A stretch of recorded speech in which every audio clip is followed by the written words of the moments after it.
قال الله تبارك وتعالى في كلامه المجيد: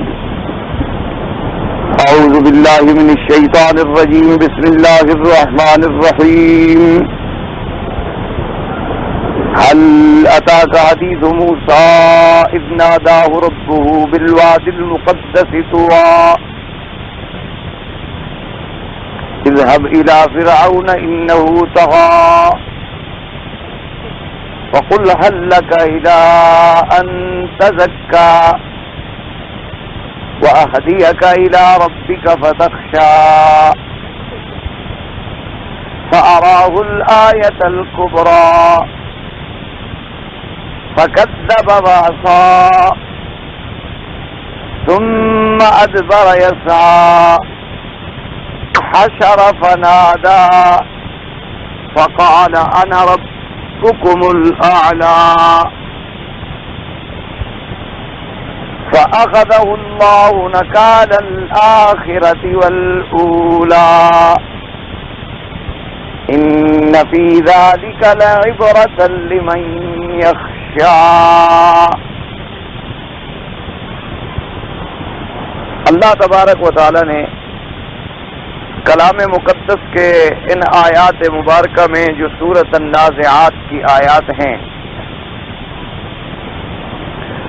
ارشاد فرمایا ہے قصہ موسیٰ علیہ السلام کے بارے میں کہ موسیٰ علیہ السلام جب اللہ کے حکم سے فرعون کی طرف تشریف لے گئے اور اللہ تبارک و تعالیٰ کے حکم سے جا کے فرعون سے کہا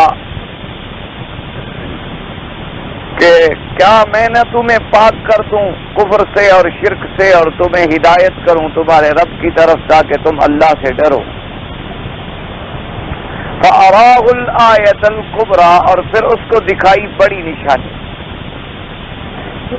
یہاں تک بات الحمدللہ سابقہ درس میں ہوئی تھی. جیسا کہ الحمدللہ متعدد صورتوں میں اور مختلف مقامات میں آپ نے پڑھا ہے قرآن مقدس جو ہے یہ اللہ کی کتاب ہے اور کتاب موعظت ہے اور کتاب عبرت ہے اور کتاب ہدایت. اور اللہ تبارک و تعالی نے اس کتاب کو ساری کائنات کے لیے اور قیامت تک کے لیے ہدایت بنایا ہے. علی کتابیں بھی اللہ کی کتابیں تھیں جو انبیاء علیہم السلام کو عطا ہوئی ہیں لیکن ان میں دو فرق تھے. ایک فرق تو یہ تھا کہ وہ کتاب اللہ تو تھی لیکن کلام اللہ نہیں تھی. یعنی وہ اللہ کی کتابیں تو تھیں اللہ تبارک و تعالی نے ہی انہیں اپنے پیغمبروں کو عطا فرمایا جیسے تورات موسیٰ علیہ السلام کو دی گئی انجیل عیسیٰ علیہ السلام کو دی گئی اور کتاب زبور جو ہے وہ داؤد علیہ السلام کو دی گئی اور صحائف ابراہیم اور صحائف موسیٰ اور اسی طرح علماء نے لکھا ہے کہ حضرت آدم علیہ السلام کو بھی اللہ نے صحائف عطا فرمائے لیکن ابتداء شریعت اور احکام جو ہے وہ حضرت نوح علیہ السلام سے شروع کیونکہ کلام کہتے ہیں متکلم جس سے کلام فرمائے. جیسے آپ مثلا اپنا ما فی الضمیر کسی کو لکھ کر دے دیں تو وہ یہ تو کہے گا کہ جی فلاں آدمی نے مجھے خط لکھا ہے. خط تو اسی کا ہوگا قلم بھی اسی کا ہوگا اور ما فی الضمیر بھی اسی کا ہوگا لیکن اسے آپ کتاب کہیں گے خطاب کہیں گے خط کہیں گے. آپ یہ نہیں کہیں گے کہ اس نے مجھ سے بات کی ہے. آپ کہیں گے جی اس نے مجھے ایک خط بھیجا ہے ایک تحریر بھیجی ہے. یا اگر آپ سے بڑا ہے تو آپ کہیں گے جی مجھے ایک حکم نامہ ملا ہے. اگر بزرگ ہے تو آپ کہیں گے جی مجھے ہدایت پہنچی ہے ہدایت نامہ ملا ہے. اور کلام تو وہ ہوتا ہے کہ جو متکلم خود کلام فرمائے اور یہ شرف جو ہے چونکہ اب تورات جو تھی وہ لکھی ہوئی کتاب حضرت موسیٰ علیہ السلام کے حوالے کر دی گئی. اس اسی طریقے سے انجیل جو تھی وہ پوری کی پوری کتاب جو تھی لکھی ہوئی ایک ہی دفعہ میں حضرت عیسیٰ علیہ السلام کو عطا فرما دی گئی. اور اسی طرح زبور ہے، اسی طرح صحائف ابراہیم ہیں، اسی طرح صحائف ہیں، اسی طرح صحائف موسیٰ علیہ السلام بھی ہیں. لیکن یہ شرف جو ہے صرف قرآن کو ملا ہے کہ یہ کتاب اللہ بھی ہے اور کلام اللہ بھی ہے. یہ شرف اللہ کی اس کتاب کو ملا ہے اور کسی کتاب کو نہیں، کہ یہ اللہ کا کلام ہے. اللہ تبارک و تعالی نے اس کو اپنا کلام فرمایا ہے. اللہ تبارک و تعالی نے اسے لوح محفوظ میں بھی رکھا، اس کے بعد اسے آسمان دنیا میں بھی اتارا اور محفوظ رکھا، اور پھر اللہ تبارک و تعالی نے ہی اسے جبریل علیہ السلام کو پڑھایا اور لکھایا اور اتارا حضور صلی اللہ علیہ وسلم کی خدمت. تو اب جبریل علیہ السلام صرف لکھی ہوئی کتاب یا کاغذ دے کر نہیں چلے جاتے تھے حضور پاک کو، بلکہ جبریل علیہ السلام آ کر اللہ کا قرآن، اللہ کا کلام حضور کے سامنے تلاوت فرماتے. اور جبریل علیہ السلام کا جو پڑھنا ہے وہ اللہ کے حکم سے تھا. جبریل اپنی طرف سے تو نہ تلاوت کر سکتے ہیں، نہ اپنی طرف سے پڑھ سکتے ہیں، نہ اپنی طرف سے کمی کر سکتے ہیں. تو گویا اللہ تبارک و تعالیٰ نے وہ کلام جو ہے حضور پاک صلی اللہ علیہ وسلم پہ پڑھا. تو ایک تو اس کتاب کو ہمیشہ یاد رکھیں کہ یہ شرف ملا ہے، اسی لیے یہ شرف کسی کتاب کو نہیں ملا، یہ عظمت جو ہے وہ کسی کتاب کو نہیں ملی. دوسری بات یہ یاد رکھیں کہ پہلی کتابیں تو اللہ کی تھی، لیکن ان کتابوں کے احکام کے لیے ایک زمانہ معین تھا کہ اس کتاب کا حکم جو ہے فلاں زمانے تک چلے گا، اس کے بعد دوسری کتاب آ گئی.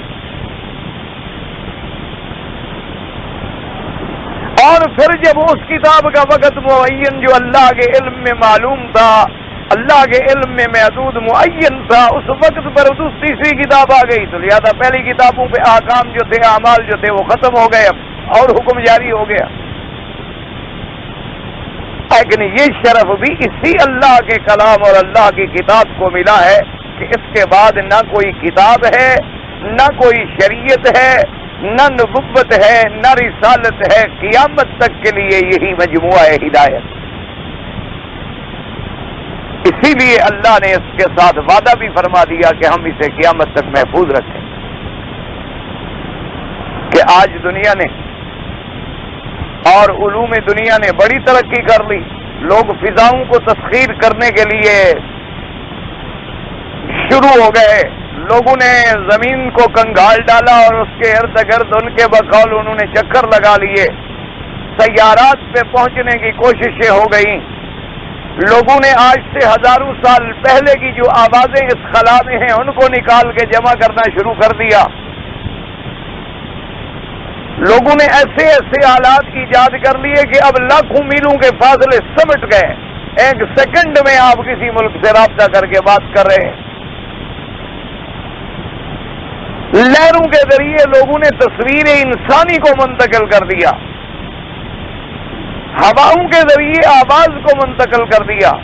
لیکن اتنی ترقی کے باوجود قرآن کے مقابلے پر کوئی ایک آیت نہیں لا سکا. ورنہ یہ تو نہیں کہ کفر خاموش بیٹھا ہوا ہے یا انہوں نے زور نہیں لگایا ہوگا. یہ کفر کی طاقتیں جہاں ہر محاذ پر اسلام سے لڑ رہی ہیں، کفر کی قوتیں ہر جگہ اسلام کے خلاف نبردآزما ہیں. چاہے وہ حرب کے میدان ہوں، چاہے وہ فکر کے میدان ہوں، چاہے وہ علم کے میدان ہوں، ہر مقام پہ ان کا مقابلہ اسلام سے ہے. ہر مقام پر انہیں اپنا سب سے بڑا دشمن جو ہے وہ اسلام نظر آتا ہے.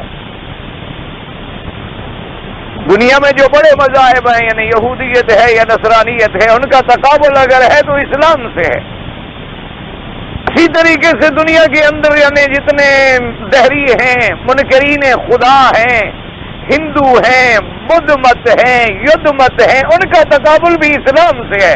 اور تو کوئی مذہب ہے نہیں ان کے سامنے ٹکنے والا. تو آپ کا کیا خیال ہے کہ وہ خاموش بیٹھے ہوں گے؟ ان کے علماء، ان کے ادباء، ان کے مورخین ان کے مفکرین، ان کے بڑے بڑے پائے کے شعراء، ان کے بڑے بڑے ادبا وہ خاموش بیٹھے ہوں گے کہ اللہ کے قرآن کا مقابلہ نہ کریں. لیکن آج تک 1400 صدیاں، 1400 سال، 14 صدیاں بیت گئیں، 15ویں صدی شروع ہو گئی، لیکن کسی کو یہ جرت نہیں ہوئی کہ ایک آیت بنا کے لے آئے. لوگوں نے کوششیں کی، بڑے لوگوں نے آیات کو بگاڑا، اللہ کے قرآن میں تحریف کی، لفظی بھی اور معنوی بھی، لیکن نتیجہ کیا نکلا کہ جو خود بنایا اسی کو اپنے لوگوں نے بھی ٹھکرا دیا کہ یہ تم کیا کر رہے ہو، یہ کوئی بات ہے. تو یہ شرف بھی اسی قرآن پاک کو ملا ہے کہ یہ قیامت تک کے لیے زندہ و پائندہ ہے، اور قیامت تک کے لیے دلیل انسانیت ہے، قیامت تک کے لیے رہبر انسانیت ہے، قیامت تک کے لیے ہدایت انسانیت ہے، قیامت تک کے لیے موعظہ انسانیت ہے. اللہ کا قرآن کسی مخصوص قوم کے لیے نہیں اترا، وہ تو پورے عالم کو دعوت دیتا ہے کہ یا ایھا الناس اعبدوا ربکم الذی خلقکم، یا ایھا الناس اتقوا ربکم الذی خلقکم، یا ایھا الناس انا خلقناکم من ذکر و انثی. یہاں بھی آپ دیکھیں گے اس کی دعوت جو ہے دعوت عمومی ہے، عالم انسانیت کے لیے دعوت. اس لیے ہمیشہ یاد رکھا کریں کہ قرآن چونکہ ہدایت جامعہ ہے، ہدایت کاملہ ہے، تو اس لیے مختلف مقام پر اللہ تبارک و تعالی اس واقعے کا صرف اتنی حصہ ذکر فرما دیتے ہیں جتنی کی ضرورت ہوتی، باقی تفاصیل کو ذکر نہیں فرماتے. جیسے کوئی بہت بڑا حکیم، بہت بڑا حکمت والا آدمی اتنی بات کرے گا جو اس مجلس میں ضرورت ہو، اور یہ تو اللہ کا کلام ہے، کوئی بندے کا کلام ہی نہیں. اس لیے کہ وہ یہاں دیکھیں گے کہ بھی علماء کی مجلس ہے تو وہاں خطاب بھی علمی ہوگا، یہاں دیکھیں گے طلباء کی مجلس ہے تو وہاں خطاب بھی طلباء کے مطابق ہوگا، جہاں دیکھیں گے کہ عامت الناس لوگوں کی مجلس ہے تو وہاں خطاب بھی عمومی ہوگا، اور جہاں دیکھیں گے کہ بھی کچھ قانون دان لوگ آئے ہوئے ہیں تو پھر وہاں خطاب بھی قانونی مشغافیوں سے پر ہوگا، تاکہ ہر آدمی کو اس کے عقل کے مطابق دعوت دی جائے. اس لیے قرآن نے جب پوری انسانیت کو مخاطب کرنا ہوتا ہے تو وہ اتنی ٹکڑا بیان فرماتا ہے جتنی کی ضرورت ہوتی. اور جب عالم اللہ تبارک و تعالی جن کو علم عطا فرما دے اپنی رحمتوں کے ساتھ، اپنے فضل و منت کے ساتھ دولت علم عطا فرما دیں تو ان کا کام کیا ہوتا ہے کہ موسیٰ علیہ السلام کے پورا واقعہ قرآن میں جہاں جہاں ذکر ہے وہ ساری آیات کو جمع کر دیتے، اور جو تفاصیل انہیں ان ساری آیات میں مل گئی ان کو مرتب کر کے پھر حضرت موسیٰ علیہ السلام کا ایک قصہ مبارک بیان فرما دیتی ہیں، جیسے علماء نے قصص الانبیاء پر کتابیں لکھی ہیں. انہوں نے قرآن پاک کے پہلے پارے سے لے کر آخری پارے تک جہاں جہاں موسیٰ علیہ السلام کا واقعہ آیا ان تمام آیات کو جمع فرما لیا، اور اس کے بعد اس موضوع پر جتنی احادیث رسول اللہ صلی اللہ علیہ وسلم انہیں ملی ہیں ان حدیثوں کو بھی جمع فرما لیا کہ موسیٰ علیہ السلام کے بارے میں حضور نے یہ فرمایا، حضور نے یہ فرمایا، حضور نے یہ فرمایا. یہ تو اہل علم کا کام ہوتا ہے، اور جنہیں تاریخ کا چسکا لگا ہوتا ہے، جو اپنے ذہن میں مؤرخانہ تفکرات رکھتے ہیں، وہ پھر ان بحثوں کو بھی ساتھ شامل کر دیتی ہیں کہ موسیٰ علیہ السلام کس علاقے میں پیدا ہوئے، کس ملک میں پیدا ہوئے، اور کس پیغمبر کے بعد پیدا ہوئے اور کس پیغمبر سے پہلے پیدا ہوئے، اور آپ کے دور میں کتنی نبی تھے، اور کس قوم کے پاس آپ بھیجے گئے بھی بنو اسرائیل تھے، اور فرعون کو دعوت دی تو فرعون کی قوم قبط تھی، تو وہ پھر قبطیوں سے بھی اور بنو اسرائیل سے بھی بحث کرتے ہیں کہ بنو اسرائیل کون ہے اور قبطی کون ہے،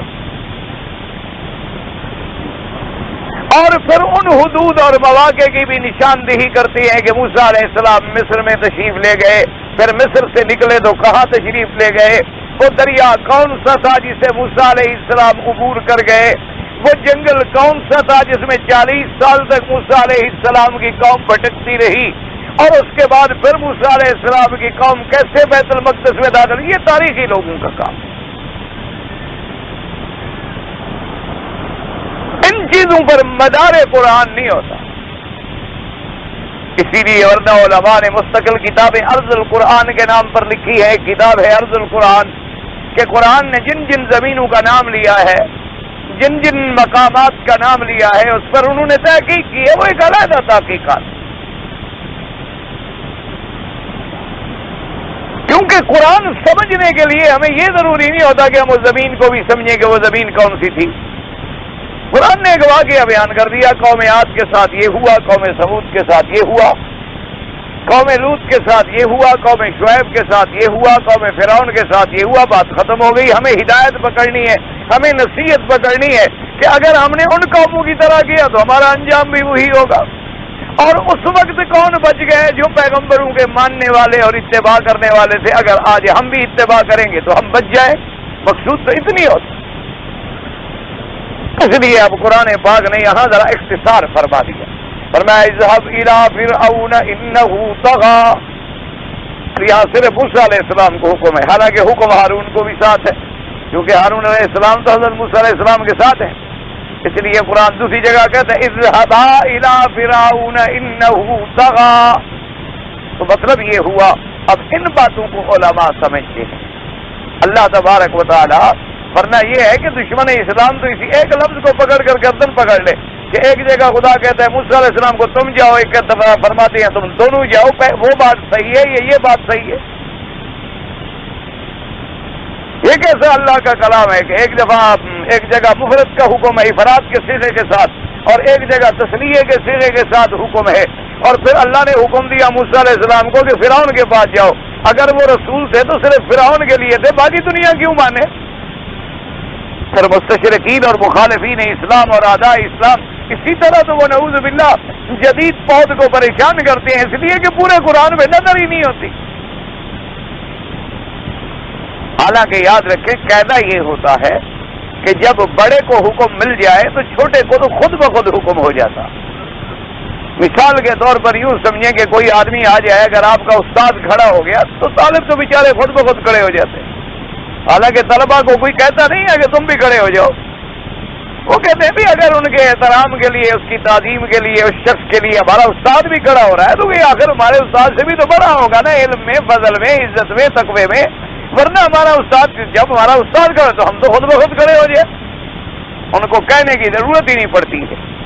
جیسے کہ اللہ نے فرشتوں کو حکم دیا کہ آدم کو سجدہ کرو، ابلیس نے نہیں کیا، حالانکہ ابلیس کو کوئی علیحدہ آرڈر تو نہیں ملا تھا۔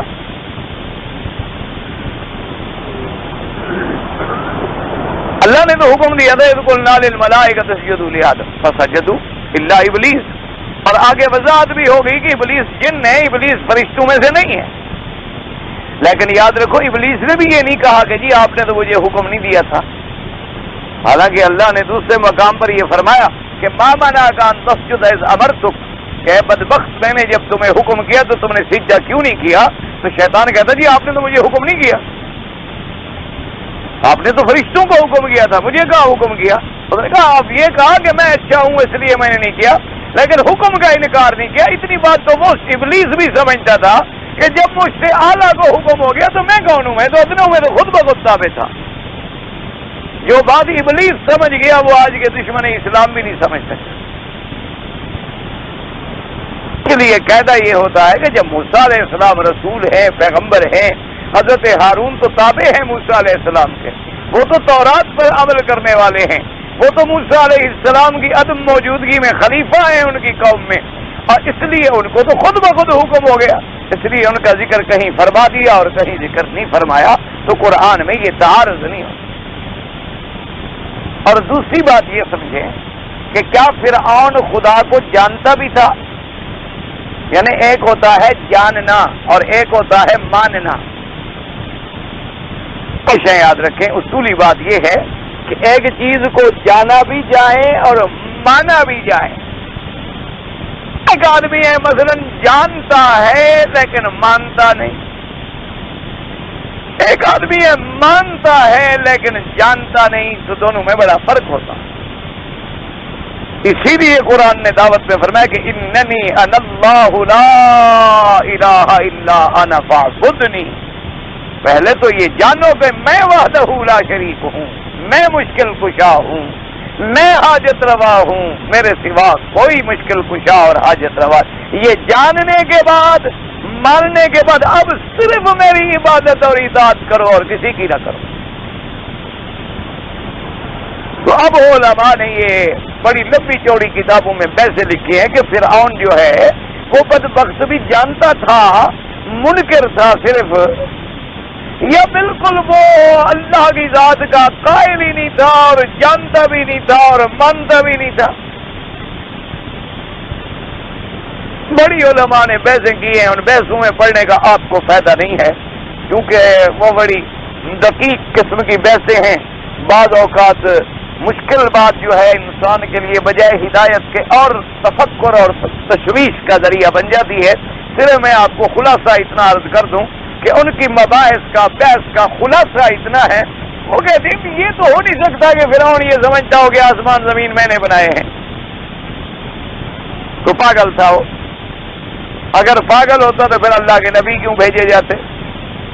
اور اگر پاگل نہیں تھا تو وہ جانتا تھا کہ زمین میں نے نہیں بنائی، آسمان میں نے نہیں بنائے۔ انہوں نے کہا وہ جانتا تھا، اصل وجہ کیا تھی کہ وہ تکبر میں آ گیا اور طغیانی میں آ گیا اور سرکشی میں آ گیا، اس لیے وہ کہنے لگا کہ انا ربکم الاعلی، کہ بھئی تمہارا مربی میں ہوں، تمہیں پالنے والا میں ہوں، تمہیں رزق دینے والا میں ہوں، تمہیں ہر نعمت دینے والا میں ہوں، چاہوں تمہیں قید کر دوں، چاہوں تمہیں قتل کر دوں، چاہے تمہیں پھانسی چڑھا دوں، چاہے تمہیں چھوڑ دوں، اس لیے تم تو میری ربوبیت کے قائل بنو نا۔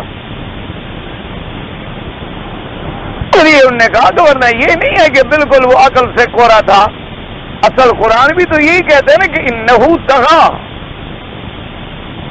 کہ فرعون جو ہے وہ سرکش بن گیا، اس نے تجاوز کیا۔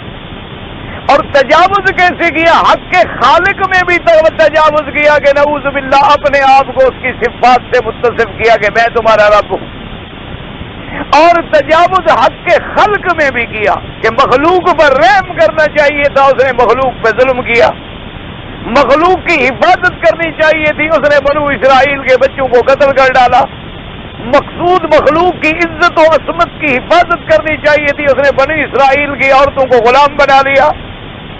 اس لیے اس کی تجاوز جو ہے اللہ کے حق میں بھی تجاوز ہے اور بندوں کے حق میں بھی تجاوز ہے۔ انہو طغا، طغا فی حق الخالق و فی حق الخلق، دونوں طرف اس کا تجاوز۔ ادھر یہ تجاوز ہے کہتے ہیں انا ربکم الاعلی، اور ادھر یہ تجاوز ہے کہ یذبحون ابناءہم ویستحیون نساءہم، کہ ان کے بچوں کو قتل کر دیتا ہے اور عورتوں کو زندہ چھوڑ دیتا ہے۔ اور اسی طرح سے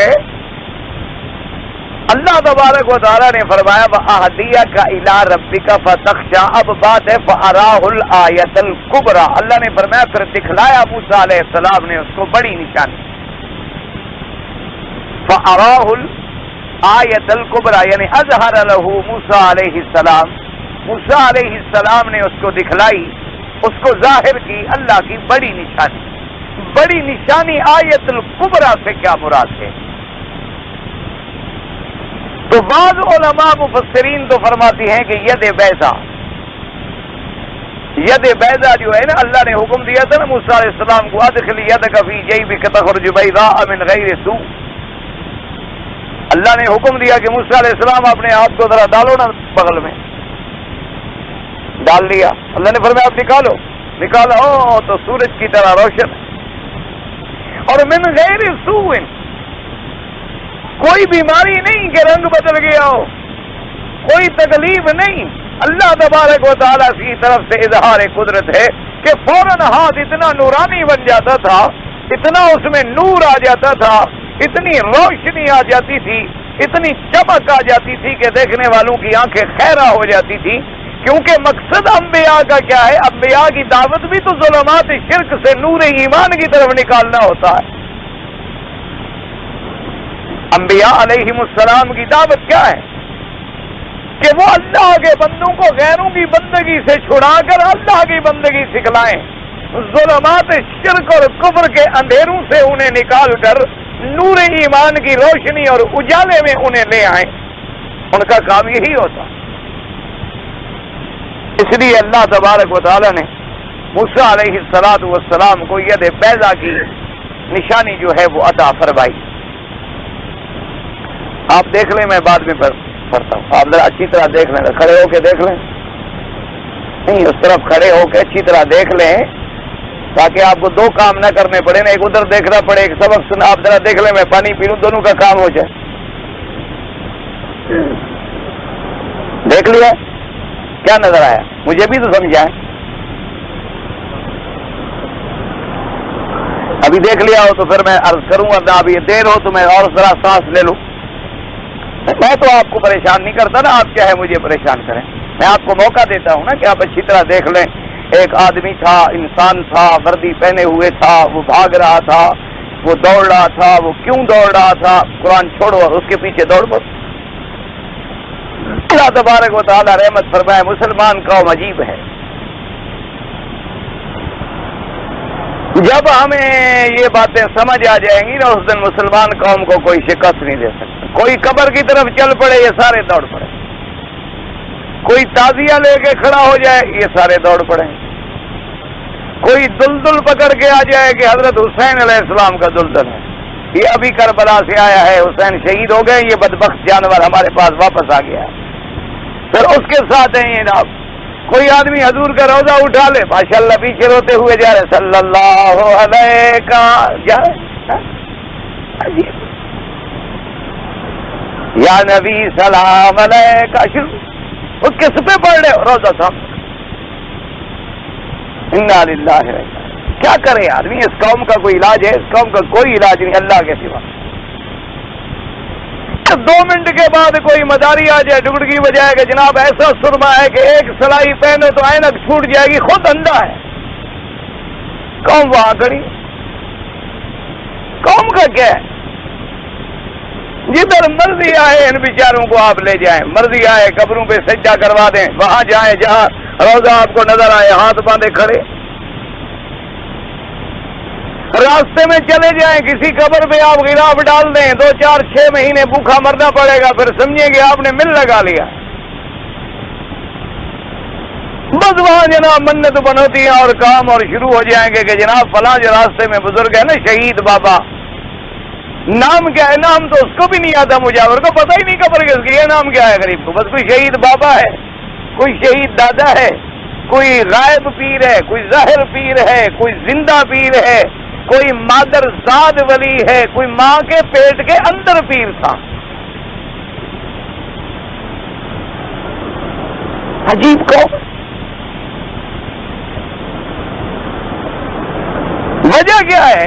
اللہ تبارک و تعالی یعنی ایسی کتابوں میں لکھا ہے کہ جی بزرگ جب پیدا ہوئے ہیں ماشاءاللہ ماں کے پیٹ سے قرآن کے حافظ، اور اللہ کے بندے سارے قرآن میں 1-2 پیغمبر گزرے ہیں جن کو اللہ نے بچپنے میں حکم اور فہم عطا فرمایا، حضرت یحییٰ علیہ السلام اور حضرت عیسیٰ علیہ السلام، اور کسی تیسرے پیغمبر کا تو اللہ نے قرآن میں بھی ذکر نہیں کیا۔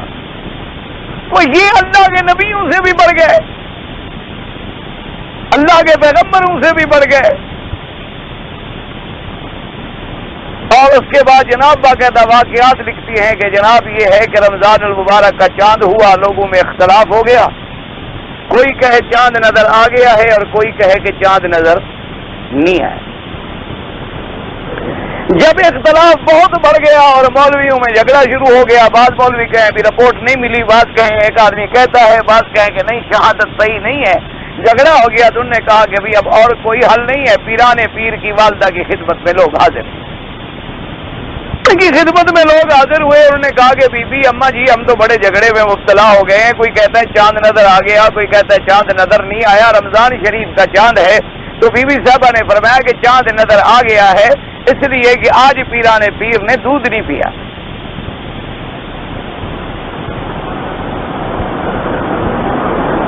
اور جناب اس کے بعد سبحان اللہ اور سبحان اللہ اور قوم بیٹھی ہے اور یا پیر یا دستگیر کے نعرے شروع۔ پہلے تو آپ یہ بتائیں کہ چاند کا فیصلہ دن میں ہو رہا تھا یا رات میں؟ چاند دیکھنے کا جھگڑا رات کو مغرب سے عشاء تک آدھی رات تک رات کو شروع ہوگا نا کہ کل ہمارا روزہ خراب نہ ہو کہ دوسرے دن جھگڑا کرتے ہو. اگر رات میں ہوا تھا تو پیران پیر نے رات کو دودھ چھوڑ دیا، رات کو روزہ ہوتا ہے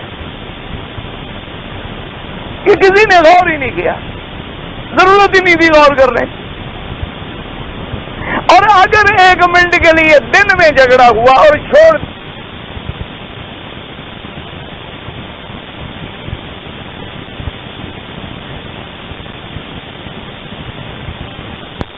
قاضی کہتا ہے جی گواہ لاؤ، آپ مدعی ہیں اور مدعی کے ذمے ثبوت گزارنا ہے، آپ کے پاس گواہ ہے؟ آپ نے فرمایا ہاں گواہ ہے، میرا بیٹا جانتا ہے. اس نے کہا بیٹا، کہ کسی نے غور ہی نہیں کیا، ضرورت ہی نہیں تھی غور کرنے. اور اگر 1 منٹ کے لیے دن میں جھگڑا ہوا اور چھوڑ دیا تو کیا ایک معصوم بچے کا دودھ نہ پینا شریعت میں شہادت ہے؟ شریعت کے اندر اس شہادت کا اعتبار ہے کہ قاضی شرح کے سامنے حضرت علی یعنی ولایت کا سر چشمہ داماد محمد مصطفیٰ رضی اللہ تعالیٰ عنہ وارضا سیدنا علی شیر خدا کا جسے لقب ملا ہے، سیدنا علی کھڑے ہیں اپنے خلافت میں اپنے قاضی کی عدالت میں اور فرماتے ہیں یہ زرہ میری ہے. قاضی کہتا ہے جی گواہ لاؤ،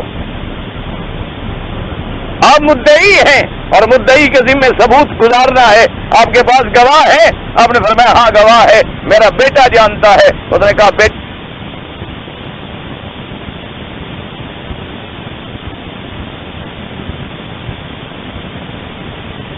ہو سکتا ہے بات کر دے، بات کو کیسے جھٹلائے؟ آپ نے فرمایا میرا ایک غلام ہے کمبر، وہ بھی جانتا ہے. فرمایا وہ بھی تو نوکر ہے آپ کا، آپ کے نوکر کی بھی گواہی میں منظور نہیں کر سکتا، کوئی غیر گواہ لے آئے. علی نے فرمایا زرے کا معاملہ ہے، اب زرہ ہم نے خریدی گھر میں لے آئے، یا نوکر جانے یا بات بچے جانے. اب زرہ لینے کے بعد میں دنیا کو دکھلانے کے لیے گیا تھا کہ میں نے یہ زرہ خریدی ہے، کہاں سے گواہ لے؟ انہوں نے کہا بہرحال یہ تو گواہ معتبر نہیں ہے، دعویٰ خارج کیا جاتا ہے. سیدنا علی رضی اللہ تعالیٰ نے فرمایا الحمدللہ، فرمایا اللہ تیرا شکر ہے کہ اب بھی اللہ کی سرزمین پر اللہ کے نام سے ڈرنے والے اور عدالت سے فیصلہ کرنے والے موجود ہیں. میرے گواہ نہیں ہے، ٹھیک ہے مقدمہ خارج ہو گیا، ہوں تو میں سچا، لیکن گواہ میرے پاس نہیں ہے، میں کیا کروں؟ اسی لیے سب سے بڑا مسئلہ ایک دفعہ یہ بھی ہوا تھا نا، جب میراث کا جھگڑا ختم ہو گیا کہ حضور نے فرما دیا ہمارا میراث نہیں ہے، تو بی بی فاطمہ الزہرا کے بارے میں ایک روایت یہ بھی نقل کرتے ہیں کہ اس نے سیدنا ابی بکر سے کہا کہ حضور نے وصیت فرمائی تھی. انہوں نے کہا گواہ لائے.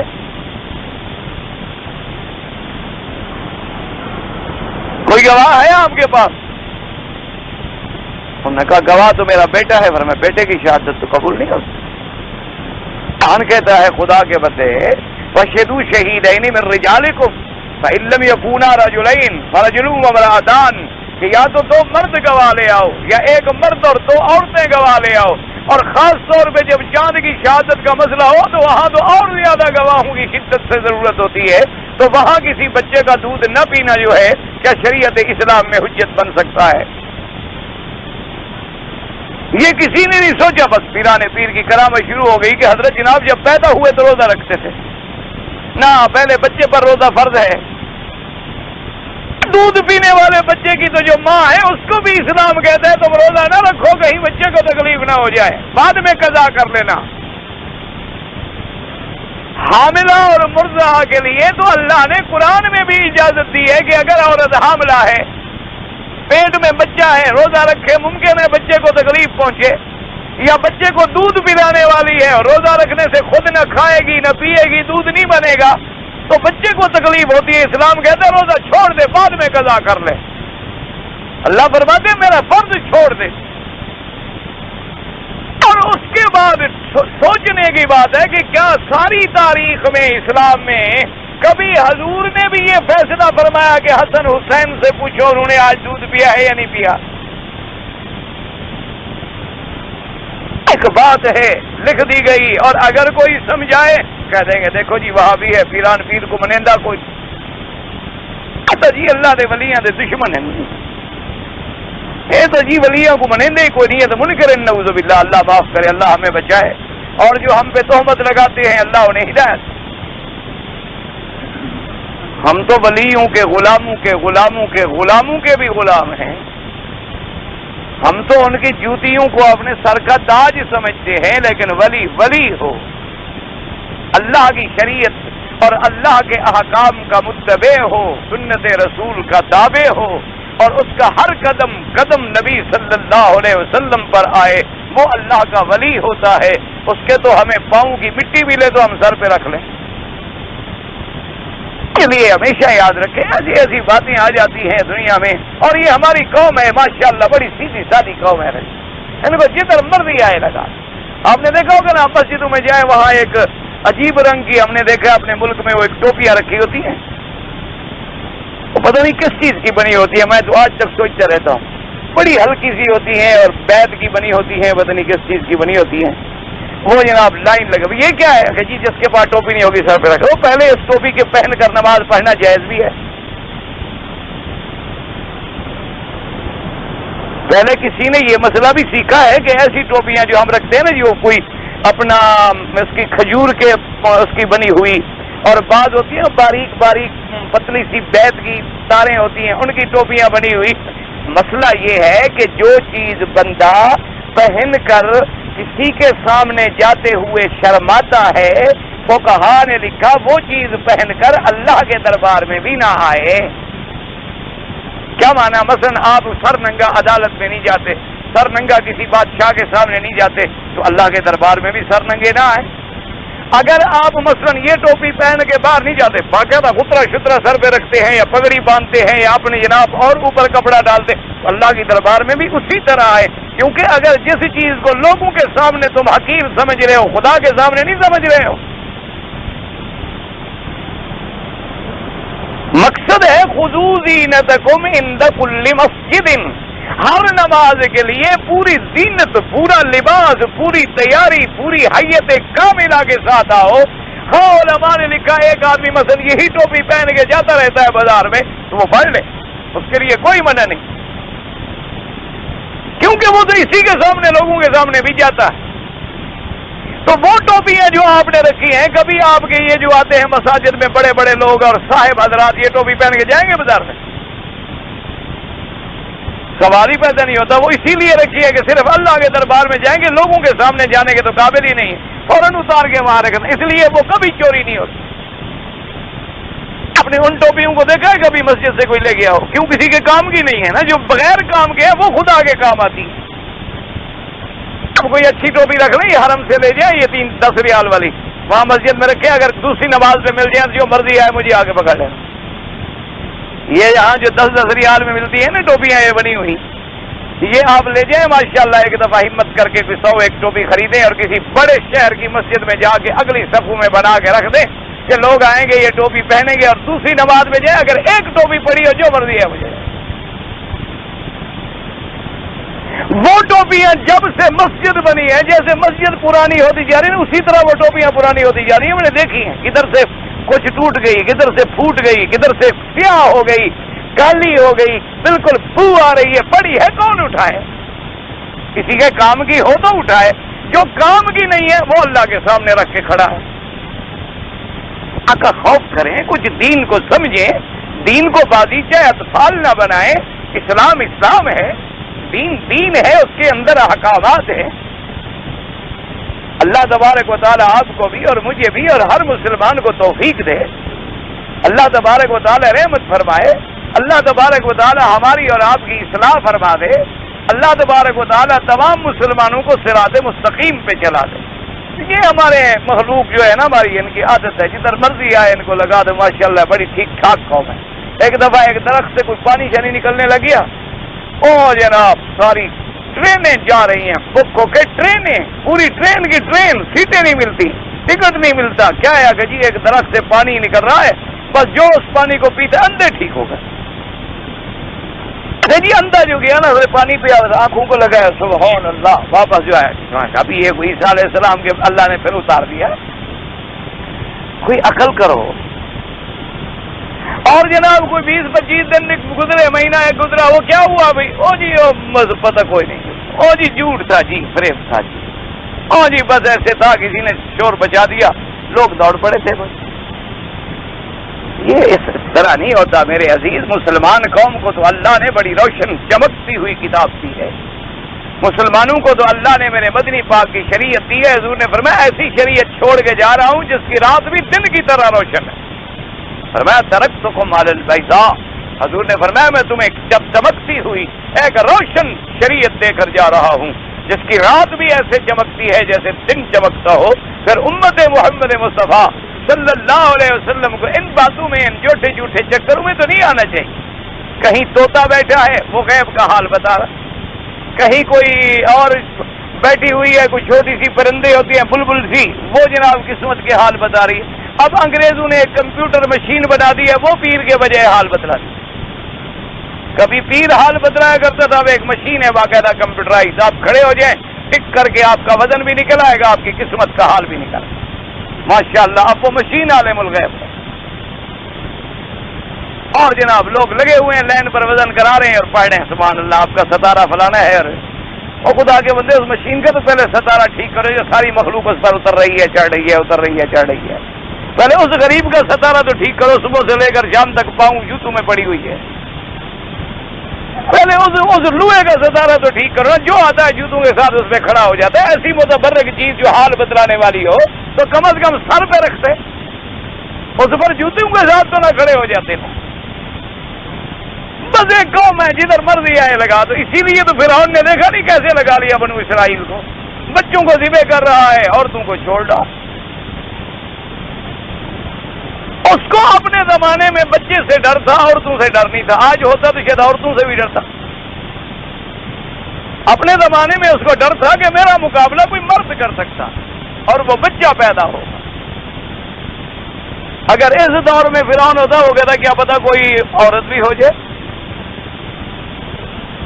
اور اکبر الہ آبادی نے تو بڑا اچھا مشورہ دیا، اس نے کہا کہ بھی فرعون بڑا بدبخت تھا، خامخواہ بنو اسرائیل کے بچوں کو ذبح کرتا رہا، افسوس کہ فرعون کو کالج کی نہ سوجھی، ایک کالج بنا دیتا تو کالج سے کبھی نبی نہیں پیدا ہوتا، ایک کالج بنا دیتا، ایک یونیورسٹی کھول دیتا کہ بچوں کو زبردستی پڑھاؤ، جب اس میں پڑھتا وہ نبی نہیں بنتا، اس کی جان تو بچی رہتی، بلا وجہ لوگوں کو نہ مارتا، وہ سب کچھ بن سکتا ہے لیکن نبی نہیں بنتا۔ بہرحال آیت الکبریٰ سے کیا ہے تو بعض علماء فرماتے ہیں وہ ید البیضاء جو ہے وہ آیت کبریٰ بڑی نشان۔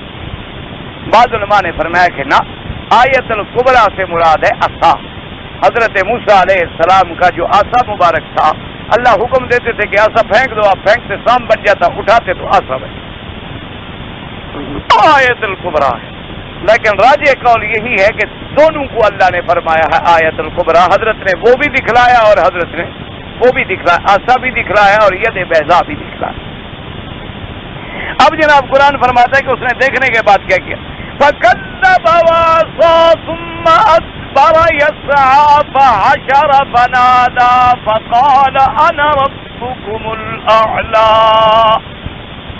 اللہ نے فرمایا پس اس نے جھٹلایا اور نافرمانی کی، ثُمَّ أَدْبَرَ يَسْعَىٰ، اس کے بعد پیٹھ دے کے پھرا اور چل دیا، فحشر فنادیٰ، پھر اس نے جمع کیا اور اس کے بعد اس میں پکارا اور کہا انا ربکم الاعلیٰ، کہ میں ہی تمہارا سب سے بڑا رب اور مربی ہوں۔ اب سمجھیں قرآن نے یہاں دو لفظ کہے، فکذب وعصیٰ، اس نے جھٹلایا اور نافرمانی کی۔ علماء نے فرمایا جب جھٹلایا تو نافرمانی تو ہو گئی، اللہ نے یہاں دو لفظ کیوں استعمال فرمائے، ایک تکذیب کا اور ایک عصیان کا، کیونکہ جو مکذب ہے وہ عاصی ہے اور جو عاصی ہے وہ مکذب ہے، لیکن دو لفظ جو قرآن نے فرمائے فکذب وعصیٰ، اس لیے علماء فرماتی ہیں کہ اس دو لفظوں کا فائدہ ہے، اللہ کا کلام ہے کہ اس نے دل سے بھی تکذیب کی اور جھٹلایا اور ظاہر سے بھی نافرمانی کی، کہ اس نے ایک ہوتا ہے کہ ظاہراً انکار کرے لیکن اندر مانتا ہو، لیکن ایک یہ ہے کہ اندر سے بھی جھوٹا ہے، تکذیب کرتا ہے اور ظاہر میں بھی جھٹلاتا ہے اور نافرمانی کرتا ہے. اس لیے قرآن نے 2 لفظ ذکر فرمائے، فَكَذَّبَ وَعَصَىٰ، اس نے تکذیب کی. اور بعض علماء نے فرمایا کہ ایک آدمی کہتا ہے میں تجھے نہیں مانتا، بس تکذیب ہو گئی اور تو کچھ نہیں کرتا، بھائی میں آپ کی بات نہیں مانتا. لیکن ایک آدمی ہوتا ہے کہ نہیں بھی مانتا، پھر لڑائی بھی کرتا ہے، مقابلہ بھی کرتا ہے، شرارت بھی کرتا ہے. تو اس لیے فرعون نے صرف یہ نہیں کہ تکذیب کی ہو بلکہ موسیٰ علیہ السلام کا مقابلہ کیا اور موسیٰ علیہ السلام کو جادوگر کہا. موسیٰ علیہ السلام کی نبوت کا انکار بھی کیا اور الزام بھی لگایا کہ تم تو جادوگر. اس لیے قرآن نے 2 لفظ استعمال کی، فَكَذَّبَ وَعَصَىٰ ثُمَّ أَدْبَرَ يَسْعَىٰ، اس کے بعد وہ پیٹھ دے کے پھرا اور چلا. علماء نے فرمایا کیا مانا؟ اعراض کی بھی نشانی ہے کہ جب آدمی اعراض کرتا ہے تو پیٹھ دے کے چلا جاتا، چھوڑو جی کیا بات سنی. اور اس کے بعد وہ کوشش میں بھی لگ گیا کہ میں کسی طرح حضرت موسیٰ علیہ السلام کا مقابلہ کروں. اس لیے کہتے ہیں ثم ادبر یسعیٰ. اور اس کے بعد کہتے ہیں فحشر فنادی. حشر کا کیا مانا؟ جمع کرنا، جمع کرنا. جیسے قرآن نے دوسری جگہ پر تفصیل کے ساتھ ذکر کیا ہے کہ فرعون نے جب یہ دیکھا تو اپنے وزراء سے، اپنے مشیروں سے پوچھا کہ تمہاری کیا رائے ہے، میں ان کا کیا کروں، موسیٰ علیہ السلام اور ہارون کا. انہوں نے کہا یہ ہے، انہوں نے کہا ان کو مہلت دو، قتل نہ کرو، قتل کرنا ٹھیک نہیں ہے، ان کو مہلت. اسی لیے کہتے ہیں نا حجاج ابن یوسف جو گزرا ہے نا اس تاریخ کا ظالم هذه الامہ، اس کی دربار میں ایک تابعی پیش ہوئے تو ان کے ساتھ بڑا جھگڑا تھا اس کا. تو اس نے اپنے مشیروں سے پوچھا کہ دیکھو یہ میری بات نہیں مانتا اور میری مخالفت کرتا ہے اور نافرمانی کرتا ہے، تم مجھے کیا مشورہ دیتے ہو؟ انہوں نے کہا جی آپ کیا ہے، آپ بادشاہ ہیں، آپ کے پاس حکم ہے، آپ قتل کر دیں ان کو، چھوڑیں، کیا ہے ایک آدمی کیا کرے گا آپ کا. تو حضرت نے بڑی پیاری بات کی. حضرت مسکرائے اور کہنے لگے حجاج ایک بات میں تمہیں بتاؤں، تم مجھے قتل کرو یا جو مرضی ہے کرو، مجھے قتل شتل سے کوئی ڈر نہیں ہے، لیکن تیرے جو مشیر ہیں نا یہ فرعون کے مشیروں سے بھی گندے ہیں. تو اس حجاج نے کہا کہ وہ کیسے؟ اس نے کہا فرعون نے جب پوچھا تھا کہ میں موسیٰ اور ہارون کے بارے میں کیا کروں تو اس نے کہا ارجع واخاہ، اس کو اس کے بھائی کو کچھ مہلت دو، قتل نہ کرو، مقابلہ کرو. تو فرعون کے مشیروں نے بھی کہا کہ قتل نہ کرو، تمہارے مشیر کہنے بس مار دو. تو تیرے مشیر فرعون کے مشیروں سے بھی بڑے گندے ہیں. تو اس نے کہا اچھا آپ جائیں. تو اللہ تبارک و تعالیٰ نے حق کا کلمہ بھی کہا اور اللہ نے بچانا تھا اور اللہ نے بچا بھی دیا. اللہ تبارک و تعالیٰ کو حفاظت منظور تھی تو حفاظت بھی ہو گئی. تو اس لیے قرآن کہتا ہے کہ انہوں نے کہا کہ جی آپ فکر نہ کریں، ہمارے پاس بڑے جادوگر ہیں، آپ ساری دنیا سے، سارے مصر سے جادوگر بلوا لیں اور مقابلہ کرتے ہیں. اگر یہ جادوگر ہیں تو 2 آدمی کیسے مقابلہ کریں گے؟ ہمارے بڑے بڑے جو بیٹھے ہوئے ہیں بڑے بڑے جادوگر ہیں. ان سے کہا بات تمہاری ٹھیک ہے. اور قرآن کہتا ہے انہوں نے پھر حضرت موسیٰ علیہ السلام سے کہا کہ اچھا کس دن ہمارا مقابلہ کرتے ہو؟ انہوں نے کہا جو مرضی ہے جس دن کر لو. اور قرآن پاک دوسری جگہ کہتا ہے کہ آگے ان کا ایک عید کا دن آ رہا تھا، ان کے اجتماع کا دن تھا. تو موسیٰ علیہ السلام نے کہا موعدکم یوم الزینۃ وان یحشر الناس ضحیٰ. موسیٰ علیہ السلام نے کہا ایسا کیوں نہیں کرتے ہو، تمہاری عید جو آ رہی ہے لوگ بھی سارے اکٹھے ہوں گے اور وقت بھی چاشت کا ہو کہ دن چڑھا ہوا ہو، سورج چڑھا ہوا ہو. یہ نہیں کہ مغرب کے بعد ہو کوئی کہے مجھے نظر نہیں آیا، کوئی کہے مجھے سمجھ نہیں آیا، اندھیرا تھا جی دھوکھا لگ گیا، آنکھ جھپک گئی، پتہ نہیں چلا ہے. نہ ایسا وقت ہو کہ کھلا ہوا ضحیٰ بالکل عین چاش کا وقت ہو اور سورج چڑھا ہوا ہو اور سارا مجمع موجود ہو، اس کے سامنے تمہارا ہمارا مقابلہ ہو جائے گا. اس نے کہا ٹھیک ہے. اس لیے کہتے ہیں فحشر فنادی. یہاں اس نے صرف اللہ نے خلاصہ بیان کر دیا کہ اس نے لوگوں کو جمع کیا میدان میں، کہا انا ربکم الاعلی. نعوذ باللہ میں ہی تمہارا رب ہوں، میں ہی تمہارا مربی ہوں، میں ہی تمہارا پالنے والا ہوں اور میں ہی بڑا ہوں. اب قرآن مجید انجام اس کا ذکر فرماتے ہیں، خلاصہ ہے چونکہ نا آیات میں تو خلاصہ ہے نا. فَأَخَذَهُ اللَّهُ نَكَالَ الْآخِرَةِ وَالْأُولَى. اللہ تبارک و تعالیٰ نے پھر اس کو پکڑ لیا، اللہ نے اس سے انتقام لیا اور عذاب دیا، اس کو پہلا بھی اور بعد والا بھی. اب علماء نے فرمایا آخرہ اولا، اس سے 2 کون سے عذاب مراد ہیں؟ بعض علماء نے فرمایا ایک عذاب اللہ نے دنیا میں دیا کہ غرق کر دیا، اور اس کے بعد پھر عذاب جو ہے وہ آخرت کا اور برزخ کا اور جہنم کا شروع ہو گیا۔ اور بعض علماء نے فرمایا کہ اس نے چونکہ تکذیب کی تھی اور عصیان کیا تھا، جھٹلایا بھی تھا اور نافرمانی بھی کی تھی، اللہ نے جھٹلانے پر بھی عذاب دیا اور نافرمانی پر بھی عذاب دیا۔ اس لیے فرماتے ہیں نکال الآخرۃ والاولی، دونوں عذاب ذکر کیے، لیکن پہلا قول جو ہے وہ زیادہ راجح ہے کہ اللہ تبارک و تعالی نے دنیا میں بھی عذاب دیا کہ غرق کر دیا، اور اغرقوا فادخلوا نارا، اللہ فرماتے ہیں ان کو غرق کر دیا گیا اور پھر جہنم میں، کیونکہ عالم برزخ سے تو عذاب جہنم شروع ہو گیا، اصل عذاب تو آخرت میں ہوگا، لیکن جہنم کی کھڑکیاں کھل جائیں گی اور اس کی تپش اور لہب جو ہے وہ شروع ہو جائے گی قبر سے۔ اس لیے فرماتے ہیں عذاب آخرت بھی، عذاب اولا بھی، دنیا کا عذاب بھی اور آخرت کا عذاب۔ اور اللہ پاک نے فرمایا میرا مدنی، ہم نے موسیٰ علیہ السلام کا واقعہ کیوں ذکر کیا، فرعون کی ہلاکت کو کیوں ذکر کیا ہے، ہم نے یہ قصہ قرآن میں کیوں بیان کیا ہے؟ ان فی ذلک لعبرۃ لمن یخشی، اس قصے کے اندر بہت بڑی عبرت ہے، لیکن اس کے لیے جو اللہ سے ڈرتا ہو، جو ڈرتا نہ ہو اس کے لیے کیا، وہ تو پورا قرآن پڑھ جائے تو اثر نہیں ہوتا۔ جس کے دل میں خشیت نہیں ہوگی، جس کے دل میں اللہ کا ڈر نہیں ہوگا، جس کے دل میں اللہ کی عظمت اور جلال نہیں ہوگا، سارا قرآن بھی وہ ختم کر لے تو کیا فائدہ ہو؟ اس میں تو عبرت ان کے لیے ہے، موعظت ان کے لیے ہے اور ڈر ان کے لیے ہے، لمن یخشی، جو اللہ تبارک و تعالیٰ کی ذات سے ڈرنے والے ہیں، جن کے دلوں کے اندر خشیت ہے۔ اور خشیت کن کے دلوں میں ہوتی ہے؟ جن کے دلوں میں پہلے اللہ کی عظمت کا کمال کا یقین پیدا ہو جائے، جتنا وہ علم زیادہ ہوتا ہے اتنی پھر خشیت زیادہ ہوتی۔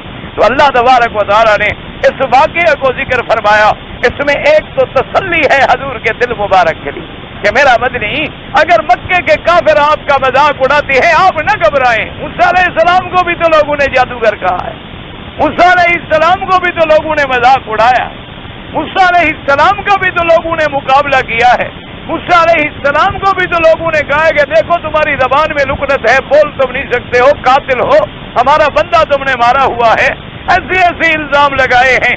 اگر یہ آپ پر الزام لگاتے ہیں تو آپ بھی صبر کریں۔ اور دوسرا فائدہ ان آیات میں یہ آیا کہ میرا مدنی، مکے کے کافر کیا ہے، ہم نے جب پکڑا تو فرعون جیسے بادشاہ کو اور لشکر کو پکڑ لیا، ان کی کیا طاقت ہے، یہ تو ایک بستی کے سردار ہیں، ان کا پکڑنا ہمارے لیے کون سا مشکل ہے۔ تو اس لیے اگر یہ آپ کی تکذیب کریں گے تو ہم ان کو بھی پکڑ لیں گے، اگر یہ آپ کو جھٹلائیں گے تو ہم ان سے بھی بدلہ لیں گے۔ اس لیے ان واقعات میں عبرت بھی ہے، موعظت بھی ہے اور تسلی بھی ہے اور ہدایت بھی ہے۔ اللہ تبارک و تعالی ہمیں بھی عبرت پکڑنے کی توفیق عطا فرمائے۔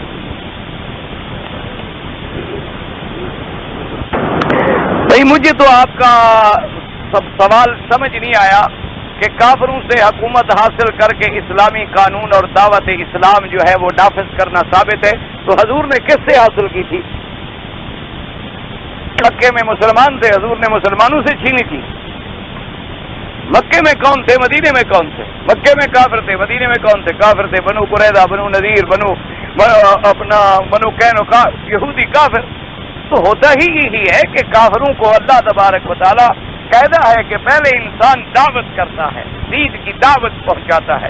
اسلام نے بھی ہر جگہ یہی کیا کہ پہلے وفد بھیجے، حضور پاک نے اپنے خطوط مبارک بھیجے، ان کو دعوت دی کہ اسلم تسلم، اسلام لے آؤ ہمارے بھائی، اگر اسلام نہیں لاتے ہو ہماری قوت کو تسلیم کر لو اور جزیہ ادا کرتے رہو تاکہ ہم تمہاری حفاظت کریں اور تم اقلیت بن کر ہمارے تابع رہو۔ اگر یہ بات بھی تمہیں قبول نہیں ہے تو پھر ہمارا مقابلہ کرو، پھر ہم اللہ کے لیے جہاد کریں گے، اللہ کی سر بلندی کے لیے ہمیں کام کرنا ہوگا۔ جہاد اور فساد میں فرق ہے، جہاد اللہ کے نام کو بلند کرنے کے لیے کیا جاتا ہے اور لڑائیاں اپنی ذات کو بلند کرنے کے لیے کی جاتی ہیں۔ اس جہاد میں اور اس فساد میں بڑا فرق ہے۔ جہاد یہ ہوتا ہے کہ اعلاء کلمت اللہ ہو جائے۔ کیا مانا کہ آدمی لڑ رہا ہے، جیسے کہ حضرت علی رضی اللہ تعالیٰ عنہ نے ایک پہلوان کو گرایا اور اس کے سینے پہ بیٹھ گئے، اس بدبخت نے تھوک دیا حضرت علی کے چہرے پر، تو حضرت علی فوراً اتر گئے۔ اس نے کہا کیا بات ہے؟ اس نے کہا پہلے میں اللہ کے لیے لڑ رہا تھا، اب تو مجھے اپنی ذات کا غصہ آ گیا، اپنی ذات کے لیے میں نہیں لڑنا چاہتا۔ اس لیے ہمیشہ یاد رکھیں اسلام نے جہاں جہاد کیا ہے اس کے پس منظر میں اللہ کی دعوت کی، اور اس کا نمونہ حضور پاک نے خلفائے راشدین نے دنیا میں پیش کر دیا کہ کسی کو نہیں لوٹا، کسی کو کچھ نہیں کیا، جو لوگ اسلام لے آئے ان کو بھائی بنا دیا، ان کی عزتوں اور عصمتوں کی حفاظت کی، اور جو لوگ لڑے ان کو بھی قید ہونے کے بعد اپنے پاس غلام رکھا، پھر سبق پڑھایا کہ غلاموں کو آزاد کرو، غلاموں سے نکاح کرو، خود غلام زادی سے نکاح کر کے اسے امہات المومنین کا درجہ عطا فرما دیا۔ ایسی باتیں جو ہیں بلا وجہ مستشرقین اسلام کے دشمن یہ باتیں کہتے ہیں، ورنہ الحمدللہ اسلام کی تاریخ اتنی واضح ہے، اتنی بین ہے کہ کوئی آدمی اگر دل میں تعصب نہ ہو تو وہ مان لے گا کہ اسلام نے جو کچھ کیا وہ حق ہے۔ تو صنعاء میں نے سنا ہے، صنعاء ایک شہر ہے یمن کا، وہاں حضرت علی کا قرآن ہے، وزارت کی اوقاف ہے، وہاں کچھ علماء پاکستان سے بھی گئے تھے، ان کو دیکھا اور سنا ہے کہ انہوں نے فوٹو بھی لے لی ہے۔ غیر مسلم سے جلد غیر مسلم سے کوئی کام بھی کرایا جائے، ایک مشین غیر مسلم کے پاس ہے تمہارے پاس نہیں ہے تو ہم کیا کریں؟ یہ کون سی بڑی بات ہے؟ یہ بڑے ان چیزوں کا بیچاروں کو بڑی تکلیف ہوتی ہے کہ غیر مسلم، اور غیر مسلم کا کیا ہے؟ غیر مسلم سے کوئی نوکری کا کام لے لو، کیا ہے؟ غیر مسلم سے کوئی کام بھی اگر لیا جائے تو بعض پرانے اوراق کو جوڑنے کا ایک فن ہے، ایک علم ہے۔ جیسے کہ آپ دیکھیں کہ جرمنی نے قرآن پاک شائع کیا جس کی قیمت یہاں 400 ریال ہے، سب سے اعلیٰ تباد جو ہے وہ ہے، تو یہ تھوڑا کہ ہم اس لیے نہ پڑھیں کہ اس کو ایک کافر کمپنی نے چھاپا ہے۔ یہ کوئی عجیب بات ہے؟ کوئی اللہ کے بندے ایسی چھوٹی باتوں میں اور کیا کریں؟ اسلام میں بڑے بڑے کام ہوتے ہیں۔ حضور کے زمانے میں کافروں سے کام لیے جاتے تھے، حضور صلی اللہ علیہ وسلم کے زمانے میں مختلف چیزوں کے کام جو ہے کافروں کے اور کافروں سے معاہدے کیے گئے، کافروں سے کام لیے گئے، یہ تو کوئی منع نہیں ہے اسلام میں، اور اس کا فائدہ ہوتا ہے، اس کا فائدہ ہوتا ہے کہ بعض لوگ جو ہیں اسی وجہ سے اسلام لے آئے جب انہوں نے قرآن دیکھا اور قرآن کی عظمت کو مان گئے۔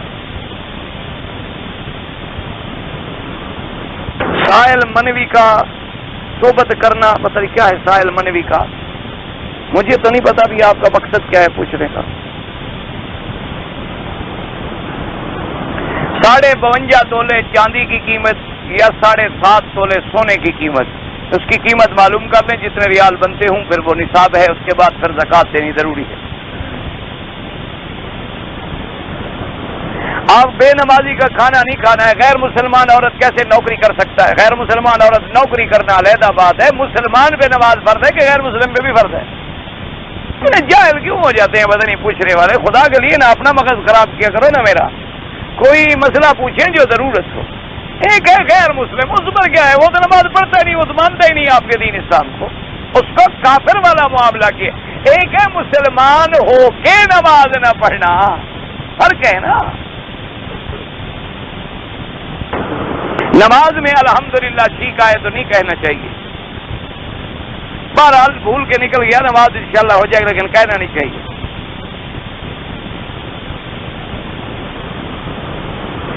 میں شام تک حرم میں عبادت کرتا رہا، دعا مانگنے لگا تو اپنی عورت کے حق میں بد دعا نکلی، اس نے کوئی ستایا ہوگا، بہرحال اب اس کو دعا کر دو، معاف کر دو۔ کسی نبی کے پاس جب دوسرے رسول کی شریعت ہو، وہ بھی نبی ہوتا ہے، ہاں نبی ہوتا ہے۔ ہارون علیہ السلام کے پاس موسیٰ علیہ السلام کی شریعت تھی۔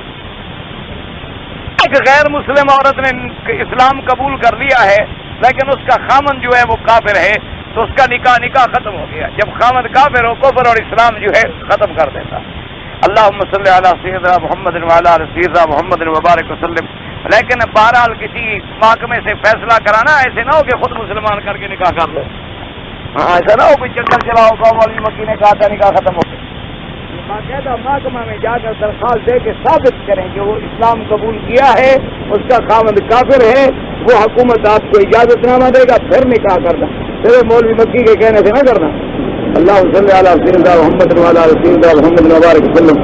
یا اللہ یا رحمان یا رحیم یا حی یا قیوم یا ذی الجلال والاکرام، یا الہ العالمین عالم اسلام پر اپنی رحمت نازل فرما، یا اللہ عالم اسلام کی عزت کا فیصلہ فرما، یا اللہ عالم اسلام کی حفاظت کا فیصلہ فرما، یا اللہ کفر کی ذلت کا فیصلہ فرما، یا اللہ مجاہدین کشمیر افغانستان فلسطین کے قدم قدم پہ مدد فرما، یا اللہ مسلمان جس ملک میں ہیں جس جگہ میں ہیں ان کی جان مال آبرو عزت کی حفاظت فرما، یا اللہ بیماروں کو شفا عطا فرما، بے حیاؤں کو حیا عطا فرما، بے دینوں کو دین عطا فرما، بے اولادوں کو اولاد عطا فرما، جن کی اولاد ہے ان کو صالح بنا، ان کو اپنی اطاعت اور والدین کی فرما برداری نصیب فرما، یا الہ العالمین ہمیں مانگنا نہیں آتا، مانگنے کی بھی توفیق عطا فرما، مانگنے کی بھی تعلیم عطا فرما، اور اس کے بعد اپنی رحمت سے ہماری درخواست کے منظور و مقبول فرما، یا الہ العالمین بغیر مانگے اپنی رحمتیں عطا فرما، یا اللہ سب مسلمانوں کو توحید کا سپاہی بنا، حضور پاک کی محبت، صحابہ اہل بیت اولیاء کرام کی محبت نصیب فرما، یا اللہ بے ادبی اور گستاخی سے محفوظ فرما، یا اللہ حرمین الشریفین کے ثمرات و برکات نصیب فرما، یا اللہ حرمین الشریفین کا ادب نصیب فرما، یا اللہ ہمیں بے ادبی سے محفوظ فرما، ربنا لا تزغ قلوبنا بعد إذ هديتنا وهب لنا من لدنك رحمة إنك أنت الوهاب، ربنا لا تؤاخذنا إن نسينا أو أخطأنا، ربنا ولا تحمل علينا إصرا كما حملته على الذين من قبلنا، ربنا ولا تحملنا ما لا طاقة لنا به، واعف عنا واغفر لنا وارحمنا أنت مولانا فانصرنا على القوم الكافرين، اللهم إنا نعوذ بك من جهد البلاء ودرك الشقاء وسوء القضاء وشماتة الأعداء، اللهم استرنا بسترك الجميل، اللهم انصر الإسلام والمسلمين، اللهم انصر الإسلام والمسلمين، اللهم احفظ سائر بلاد المسلمين وهذا البلد الأمين واجعلها آمنا مطمئنا سخاء رخاء إلى يوم الدين برحمتك يا أرحم الراحمين، صلى الله تعالى على خير خلقه سيدنا محمد وعلى آله وصحبه أجمعين.